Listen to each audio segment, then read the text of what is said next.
Di sebuah universitas terdapat konflik yang kerap terjadi antara mahasiswa lokal dan mahasiswa asrama.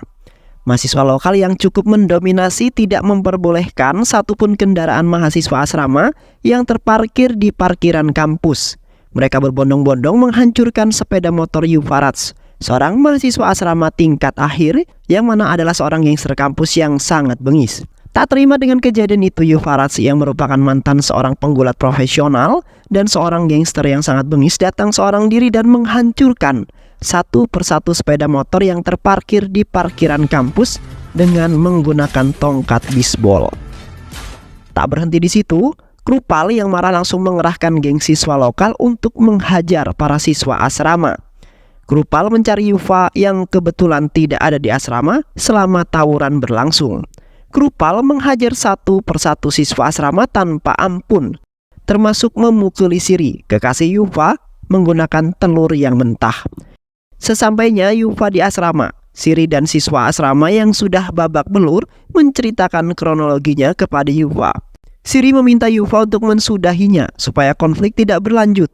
Namun Yufa yang tersulut dengan emosi bergegas datang ke kampus seorang diri dan mulai menghajar geng Krupal satu persatu hingga mereka babak belur. Tidak ada yang sanggup melawan Yufa meskipun dia sendirian sampai tibalah Yufa berhadapan dengan Krupal. Dengan mudahnya Yufa kemudian berhasil mengalahkan Krupal dan membuatnya lari terbirit-birit dan melaporkan kejadian itu kepada kepala sekolah.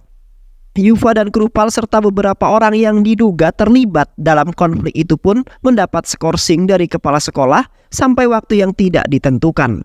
Karena kejadian itu, hubungan Yufa dan Siri pun mulai merenggang dan penjagaan di kampus juga diperketat 2 kali lipat demi menghindari konflik yang sama terulang kembali yang terjadi di kampus tersebut.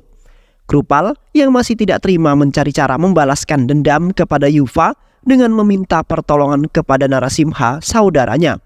Mengetahui kemampuan Yufa yang tidak terkalahkan, mereka membentuk rencana dengan menangkap Siri, kekasih Yufa. Dengan demikian, geng siswa lokal dapat dengan mudah mengendalikan Yufa. Operasi pun dimulai. Narasimha dan beberapa anak buahnya secara diam-diam membuntuti Yufa ketika dia hendak menghabisinya. Tiba-tiba, sekelompok polisi datang dan memanggil Narasimha. Narasimha yang terkejut segera memberikan pisaunya kepada anak buahnya. Karena hal itu, Yufa menyadari ada yang aneh dengan pria tersebut, yaitu Narasimha. Yufa yang mendapat panggilan dari temannya bergegas pergi dari tempat tersebut. Mereka segera bergegas lagi untuk mengikuti Yufa. Lalu sampailah mereka di sebuah tempat. Narasimha masuk ke dalam ruangan di mana Yufa sedang memainkan biliar dan bersiap-siap untuk menyerang Yufa. Yufa yang langsung menyadari hal tersebut langsung sigap menghajar Narasimha dan anak buahnya. Perkelahian pun tak terelakkan.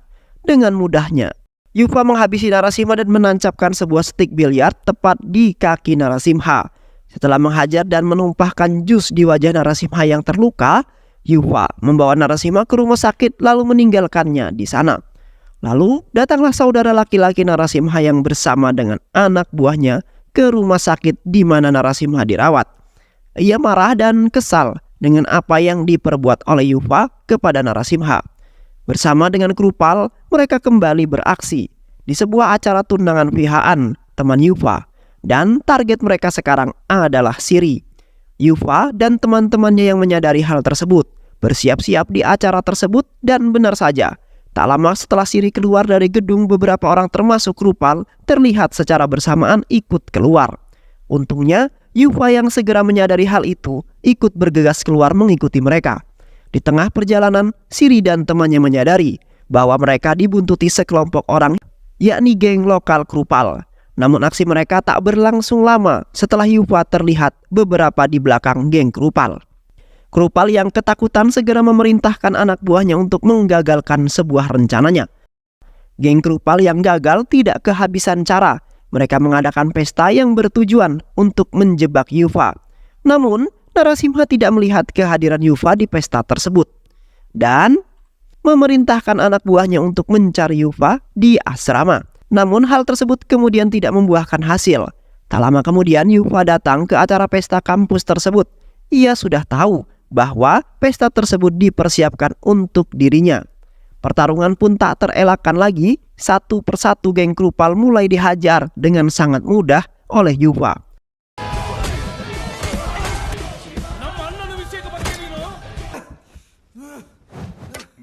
Kemudian Sken berpindah menampilkan Shankar, ayah daripada Yuva, di Banglur bersama dengan Girija, ibunya, dan Swita, kakak perempuannya. Tampak Shankar yang sedang merencanakan tentang pernikahan Swita yang akan berlangsung tidak lama lagi. Di tengah-tengah perbincangan, Swita menyadari bahwa handphone ayahnya mendapatkan pesan penting dan memberikan ponsel tersebut kepada Shankar. Ternyata pesan tersebut berasal dari Vishwar, teman Shankar yang ditugaskan untuk memata-matai Yuva. Shankar geram dan kecewa dengan tingkah Yuva yang ugal-ugalan.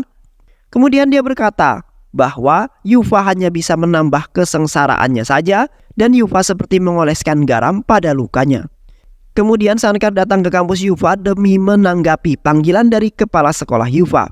Namun sesampainya di sana, Shankar menyadari bahwa Yuva menggunakan wali palsu untuk menanggapi panggilan kampus. Shankar yang semakin geram dengan ulah putranya itu secara mencari Yuva dan memarahinya di hadapan orang banyak. Setelah memarahi Yuva dan terlibat sedikit cekcok, Shankar pergi sambil mengutarakan kata-kata yang menyakiti hati Yuva. Kemudian, Sken berpindah menampilkan Virama Dodame, seorang pelatih gulat profesional tingkat nasional yang merupakan mantan pelatih Yuva.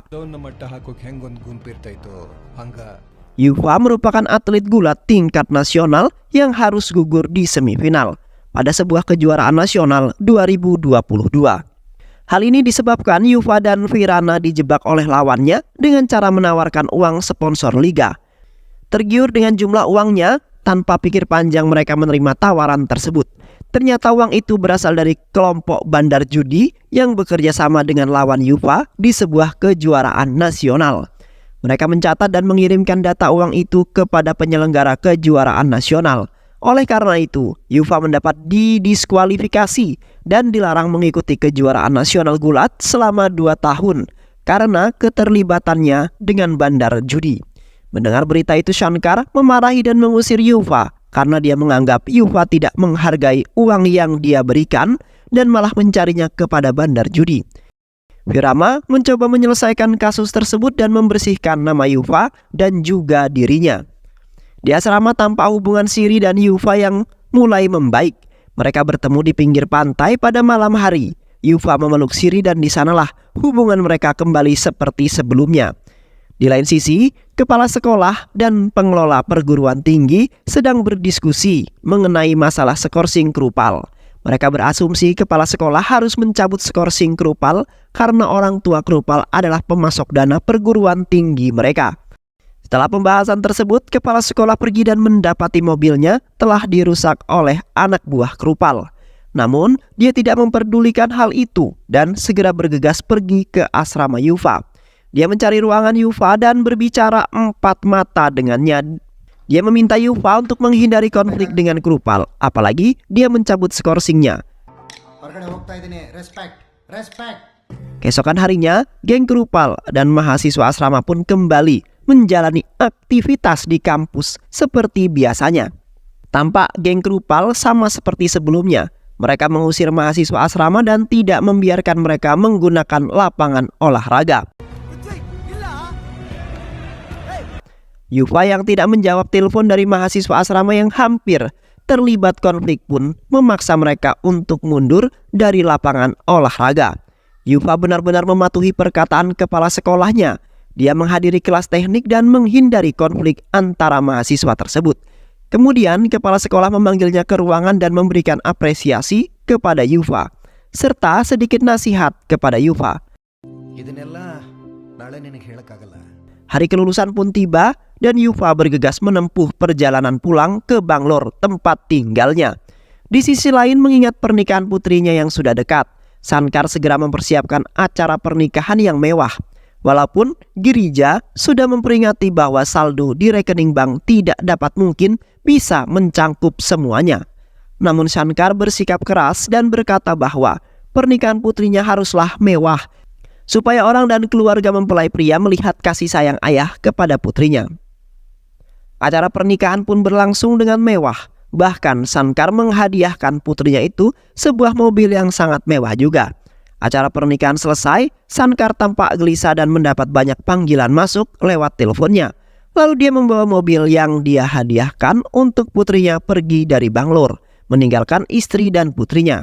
Sesampainya Yuva di rumah, ia kemudian mendapati rumahnya yang banyak dikerumuni orang-orang. Ketika dia masuk, ternyata orang-orang tersebut merupakan teman dan rentenir Sankar yang menagih hutang kepada Girija karena Sankar tak kunjung pulang dan tak dapat dihubungi. Melihat ibu dan kakaknya diancam oleh orang asing, kemudian membuat Yuva geram dan mulai menghajar mereka satu persatu. Dengan mudah orang itu Yuva kalahkan. Dan kemudian mereka pergi dari rumah dan tak berani mengancam keluarga mereka lagi. Mereka hanya berdiri di luar pagar setiap hari sampai Sankar pulang. Setelah selesai, Sweta menceritakan semuanya kepada Yuva. Yuva mulai mencari keberadaan Sankar ayahnya. Dia mendatangi tempat kerja serta menanyakannya ke teman-teman Sankar. Namun, dia tidak menemui jawaban. Seluruh perabotan dan barang-barang berharga mereka disita demi menebus hutang-hutang mereka kepada bank. Suami Sweta yang tak tahan dengan keadaan itu kemudian pergi meninggalkan mereka dan istrinya. Yuva merasa harus bertanggung jawab atas ini semua dan mencari pekerjaan demi melangsungkan hidup. Namun karena jejaknya selama di perguruan tinggi membuatnya sulit mendapatkan sebuah pekerjaan untuk menghidupi mereka semua. Namun akhirnya Virama berhasil menyelesaikan kasus Yuva dan membersihkan nama mereka berdua. Yuva ditawari untuk ikut kembali kejuaraan nasional tahun ini. Namun ia menolak karena Yuva memiliki tanggung jawab untuk mencari nafkah bagi keluarga tercintanya. Virana mengerti dan berkata tetap menunggu kalau Yuva berubah pikiran. Yuva bekerja sebagai seorang pengantar makanan. Ia berkata tidak semua orang mendapatkan pekerjaan sesuai dengan jalur pendidikan dan inilah jalan yang ditunjukkan bagiku. Sedikit demi sedikit uang dia hasilkan lewat pekerjaannya. Banyak rintangan yang ia lewati termasuk ketika melihat Siri di sebuah kafe. Di saat ia sedang bekerja, Ibu Siri menjodohkan dia dengan seorang pria tampan dan mapan. Siri yang sedang mengobrol dengan pria tersebut melihat Yuva yang sedang mengantarkan makanan di kafe tersebut. Yuva yang menyadari hal itu mengabaikan mereka dan tetap fokus akan pekerjaan yang dia lakukan. Saat dia pulang ke rumah, dia melihat seorang pria yang hampir setiap hari berdiri di depan rumahnya. Ternyata pria tersebut adalah teman dekat Sankar yang uangnya juga dipinjam Sankar untuk acara pernikahan putri tercintanya Sweta. Namun keesokan harinya di saat Yuva tengah bekerja, ia mendapati rekan kerjanya yang tidak sengaja berselisih dengan anggota gangster. Ia dihajar dan dibawa pergi oleh gangster tersebut. Yuva langsung memerintahkan seluruh rekan kerjanya untuk mencari plat nomor mobil gangster tersebut dan memberikan sebuah lokasi terkininya. Lalu mereka berbondong-bondong bergegas mengejar mobil kuning milik gangster yang telah menghajar sahabat kerjanya itu. Gangster yang terdesak terpaksa harus terlibat sebuah pertarungan dengan Yuva. Yuva berlari dan menghajar para gangster tersebut. Lalu kemudian menyelamatkan rekannya yang terluka.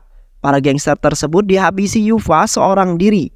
Pertarungan tersebut menyebabkan kemacetan yang cukup panjang di luar terowongan. Yuva pulang ke rumah dan Sweta mendapat lokasi terakhir mobil Sankar terlihat, yakni gerbang tol Karnataka, kota Gokarna. Yuva pun bergegas menuju kota tersebut. Di sana ia mencari keberadaan Sankar dengan menanyakan kepada penduduk yang ada di sana. Satu persatu petunjuk ia dapatkan, sampai akhirnya ia menemui sebuah mobil Sankar terparkir tepat di sebuah gang. Ternyata mobil Sankar sudah ada di sana selama 2 hari lamanya. Yuva menunggu di dekat mobil tersebut sambil menanyakan ke beberapa orang tentang Sankar dengan menunjukkan foto Sankarnya kepada orang-orang. Ketika Yuva sedang menunggu, tiba-tiba ia melihat ayahnya dan mulai mengikuti Sankar. Sankar yang berteriak panik dan ketakutan, lalu Yuva memeluknya sambil terus memanggilnya. Sankar pun menjelaskan semuanya, bahwa dia ditawari untuk menggandakan tabungannya di sebuah pasar saham. Itu adalah tabungan yang ia sisihkan dari gajinya selama 12 tahun. Dan itu akan digunakan untuk pernikahan Sweta, putri tercintanya.